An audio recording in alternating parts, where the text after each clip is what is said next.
हाँ, तो कैसे हैं आप लोग? आशा करता हूँ कि अच्छे से होंगे और अच्छी सी तैयारी आपकी चल रही होगी। तो बहुत थोड़ी देर हो गई और बहुत दिनों के बाद हम फिर से वीडियो आपके लिए लेकर आए हैं और फिर से क्लास हम शुरू करेंगे। दिवाली और छठ का लेकर थोड़ी सी टाइम नहीं मिल पा रहा था और आप लोग का वीडियो नहीं डाल पा रहे थे, तो इसके लिए सबसे पहले क्षमा चाहता हूँ। तो देखिए, हमने इससे पहले स्वदेशी और आपका जो काव्य खंड का हमने पढ़ा दिया था, ठीक है। और अब हम लोग अगला चैप्टर देखेंगे इसका, गोधुली का भारत माता, ठीक है। देखिए, भारत माता पाठ के लेखक है कौन? सुमित्रा नंदन पंत है। कौन है भारत माता पाठ के? कौन है मेरे प्यारे बच्चों? लेखक सुमित्रा नंदन पंत है। इससे जो क्वेश्चन आपको आएगा, मोस्ट इंपॉर्टेंट क्वेश्चन जो आपका इसमें दिया गया, उससे ही क्वेश्चन आने वाला है। टेंशन वाली बात नहीं है, अच्छी तरह से आप लोग बस तैयारी करें। सुमित्रा नंदन पंत का जन्म सन 1900 में हुआ था। कब हुआ था? 1900 में हुआ था। यहाँ पे छूट गया है, 1900 में अल्मोड़ा जिला अरुणाचल प्रदेश के कौसानी में हुआ था। कहाँ पे? कौसानी में हुआ था, ठीक है। मोस्ट इंपोर्टेंट, आप इसको याद कर लीजिए। जन्म के 6 घंटे बाद ही माता सरस्वती देवी की क्या हो गया? देहांत हो गया। मतलब जन्म के 6 घंटे बाद ही माता सरस्वती देवी का क्या हो गया? देहांत हो गया। अब देखिए, पिता का नाम गंगाधर पंत था। क्या था? पिता का नाम गंगाधर पंत था। पिता जी की पंत जी की प्राथमिक शिक्षा गांव में। देखिए, इतना टेंशन है अभी आप लोग क्लास को लेकर, क्या ही बताओ। एकदम धराधर से आपका हिंदी जो सोशल साइंस का है, वो सोशल साइंस, और जो मैथ्स अभी बचे हुए हैं वो आप लोग को जल्दी से क्लियर करा देंगे। आप टेंशन मत लीजिए, आपको बस आप अपना अच्छी तरह से तैयारी कीजिए, ठीक है। उनकी निधन 29 दिसंबर 1917 ईस्वी में हुआ था। कब? 29 दिसंबर 1917 ईस्वी में। उनकी प्रमुख काव्य कृतियाँ हैं। उनकी प्रमुख काव्य कृतियाँ किनकी? सुमित्रा नंदन पंत जी का उच्छ्वास, पल्लव, वीणा, ग्रंथि, गुंजन, युगांत, युगवाणी, ये सब इनकी क्या है? बहुत अच्छी इनकी प्रमुख क्या है? काव्य कृतियाँ इन्होंने लिखा है। पंत जी ने नाटक, आलोचना, कहानी, उपन्यास आदि भी लिखी थे। मेरे प्यारे बच्चों, आप याद रखिएगा इसको, उन्होंने ये सभी लिखा था। चितंबरा पर उन्हें भारतीय ज्ञानपीठ मिला था। ये आपको याद रखना है कि चितंबरा पर उनका क्या है? भारतीय ज्ञानपीठ मिला था। आगे आता है भारत माता कविता ग्राम में संग्रह से लिया गया है। ग्राम संग्रह से क्या है? लिया गया है। भारत माता जो कविता है वो ग्राम संग्रह से लिया गया है। तब हम अध्याय का मोस्ट इंपॉर्टेंट क्वेश्चन देखने वाले, देख लेते हैं कितना क्वेश्चन है इससे। तो इससे हमारा लगभग 5 क्वेश्चन होने वाला है। कितना क्वेश्चन होने वाला है? 5 क्वेश्चन। थोड़ी सी नंबरिंग में इशू है, तो 5 क्वेश्चन इसका हम लोग का आज करने वाला है। चलिए हम लोग इसको देख लेते हैं क्वेश्चन फटाफट से। देखिए, कवि के प्रथम अनुच्छेद में कवि भारत माता का कैसा चित्र प्रस्तुत किया है? कविता में प्रथम अनुच्छेद में कवि भारत माता कैसा चित्रण प्रस्तुत किया है? तो कवि ने प्रथम अनुच्छेद में कवि भारत माता के आत्मा कहे जाने वाले ग्राम के त्रासदीपूर्ण जीवन का धुंधला और मटमैला चित्र प्रस्तुत किया है।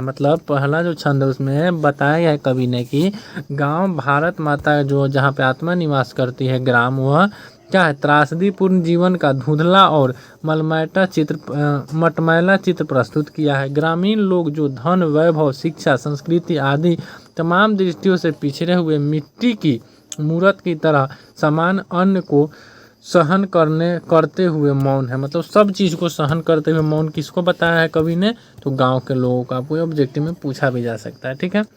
एक क्वेश्चन आपका हो चुका है। देखिए, इससे बाहर क्वेश्चन आपका नहीं पूछने वाले, मोस्ट इंपॉर्टेंट है। देखिए, आपको अच्छी तरह से इसको याद कर लेना है, ठीक है। आपको इसका PDF टेलीग्राम पर मिल जाएगा।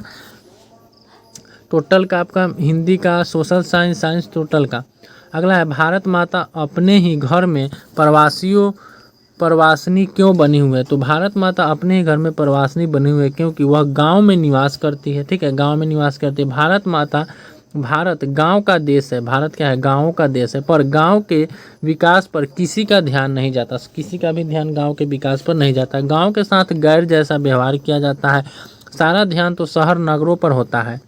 सारी विकास शहर और नगरों में होती है। सब चीज़ मतलब सारी जो होता है बिल्डिंग विल्डिंग अच्छी इंफ्रास्ट्रक्चर हॉस्पिटल जो कहाँ होता है रोड और सारे शहरों में होता है। उसी वजह से कवि ने बोला है कि भारत माता कहाँ पे है, घर में प्रवासियों की तरह, ठीक है। क्योंकि वहाँ कहाँ पे निवास करती है भारत माता, गांव में, और गांव में कोई मतलब डेवलप का काम नहीं होता है। इसी वजह से कवि ने क्या बोला है कि भारत माता अपने ही घर में प्रवासियों की तरह है। अगला आता है कवि ने कविता में कवि भारतवासियों का कैसा चित्र खींचता है। मतलब कविता में कवि भारतवासियों का कैसा चित्र खींचता है।